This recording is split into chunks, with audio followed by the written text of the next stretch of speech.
የሻለቃ ሙሴ ይባላል። የከፍታ የወጣቶች የገንዘብ ቁጠባና ብድር ኃላፊነት የተወሰነ መሰረታዊ ህብረት ስራ ማህበር ዋና ስራ አስፈጻሚ ነኝ። ማህበሩ ከተመሰረተ 2 ዓመታትን አስቆጥሯል።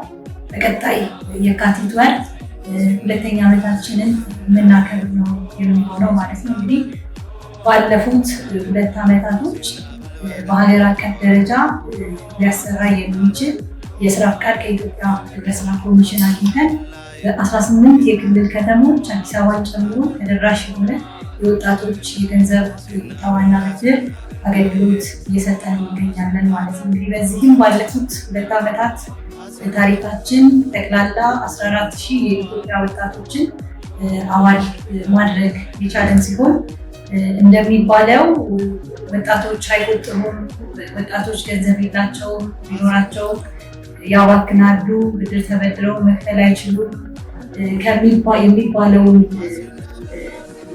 ንግግር ቀይረን ያሳየንበት ዓመታት ነበር። በዚህ እንግዲህ ከ14,000 ወጣት አባላቶቻችን ጠቅላላ 225 ሚሊዮን ብር ቁጠባ መሰብሰብ የቻልንበት እና ለ1,600 ወጣት አባላቶቻችን 240 ሚሊዮን ብር ብድር መስጠት የቻልንበት ዓመት ነበር ማለት ነው። እንግዲህ በዚህ ሂደታችን ውስጥ ከሌሎች መሰል ተቋማት ልዩ ከሚያደርጉ ነገሮች መካከል ውስጥ አንደኛ ተደራሽ የሆነ አገልግሎት መስጠታችን ነው። ይህንንም ስንል እንደሚታወቀው የአክሰስ ቱ ፋይናንስ ወይም ደግሞ ፋይናንሻል ኢንክሉዥን በተለይ በገጠር ከተሞች ላይ ከከተማው በባሰ ሁኔታ ከፍተኛ ክፍተት እንዳለብን እናውቃለን። ይህንን እንግዲህ ከመቅረፍ አንጻር በሀገር አቀፍ ደረጃ በ18 የክልል ከተሞች የገጠር ከተሞችንም ጭምር አቅፎ እየሰራ ያለ የወጣት የገንዘብ ቁጠባና ብድር ስራ ማህበር ከፍታ ብለን ብንል ብቸኛ ነው ብንል እውነታው ሀቅ ነው ማለት ነው። ሌላው ሁለተኛው ልዩ የሚያደርገን ነገር ከወጣቶች በምንሰበስበው ቁጠባ በወጣቶች አመራር ሰጭነት እየተመራ ለወጣቶች የኢኮኖሚ ተጠቃሚነት የብድር አገልግሎት በመስጠት ኢኮኖሚ ተጠቃሚነታቸውን ወደ ተሻለ ደረጃ ለማድረስ እየጣረ ያለ ማህበር ነው። እየጣረ ብቻም አይደለም፣ በተግባር ለ1,600 ወጣት አባላቶቻችን ላለፉት 2 ዓመታት ብድር ሰጥተን በተለያየ የስራ ዘርፍ ተሰማርተው ራሳቸውን ለውጠው ያሉ ተበዳሪዎቻችን ሕያው ምስክሮች ናቸው ማለት ነው። ዛሬ ላይ 18ቱም ቅርንጫፍ ጽሕፈቶቻችን ላይ ተበዳሪ አባላቶቻችን ተበዳሪ ወጣት አባላቶቻችን እነዚህና መሰል ጉዳዮች ከሌሎች የገንዘብ ቁጠባና ብድር ህብረት ስራ ማህበር የሚለዩ ናቸው ማለት ነው።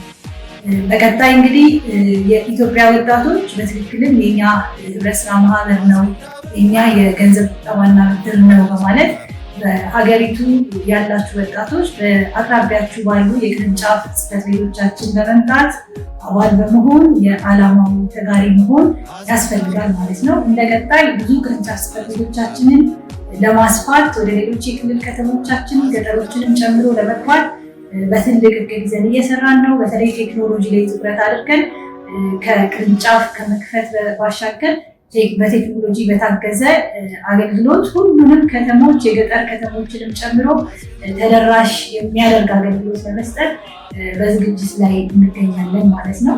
ስለዚህ የኢትዮጵያ ወጣቶች ማህበሩ እናንተ ነው፣ ተቀላቀሉ ማለት እፈልጋለሁ። ይህንን ካልኩኝ እንግዲህ በዚህ ሂደቶቻችን ውስጥ እስከዛሬ ድረስ አብረውን ሲያሳልፉ ለነበሩና አሁን አብረውን እየሰሩ ላሉ አባላቶች እንኳን አደረሳችሁ ለማለት እወዳለሁ። በመጀመሪያ ደረጃ ለአምሬ ፈልዝ አፍሪካ ካንትሪ ዳይሬክተር እና ጠቅላላ ሰራተኞች ምክንያቱም ከማህበሩ ምስረታ ጀምሮ እስካሁን ሰዓት ድረስ የዓላማ ተጋሪ በመሆን በደንብ እየደገፉን እያበቁን እየተከታተሉን እያገዙ ያሉ በመሆኑ እንኳን አደረሳችሁ ማለት ፈልጋለሁ በህብረት ስራ ማህበሩ ስም።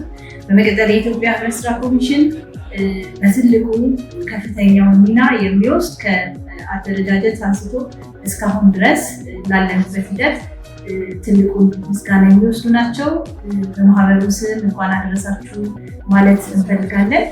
ከዛ ባሻገር የጠቅላላ የማህበሩ አባላት 14,000 እንዲሁም በኮሚቴ አደረጃጀት ውስጥ ሆናችሁ እየገለገላችሁ ያላችሁ የኮሚቴ አባላት፣ የቅርንጫፍ ተወካዮች፣ የስራ አመራር ኮሚቴ አባላት፣ የቁጥጥር ኮሚቴ አባላት፣ የብድር የትምህርትና ቅስቀሳ ኮሚቴ አባላት እንዲሁም ከቅርንጫፍ ጽሕፈት ቤት ዋና መስሪያ ቤት ያላችሁ የተቋሙ ሰራተኞች ደከመኝ ሰለቸኝ ሳትሉ እየሰራችሁ ላላችሁ ከፍታ በአጭር ጊዜ ውስጥ እዚህ ደረጃ እንዲደርስ ላበረከታችሁት አስተዋጽኦ እያመሰገንን በማህበሩ ስም እንኳን አደረሳችሁ ለማለት እንፈልጋለን።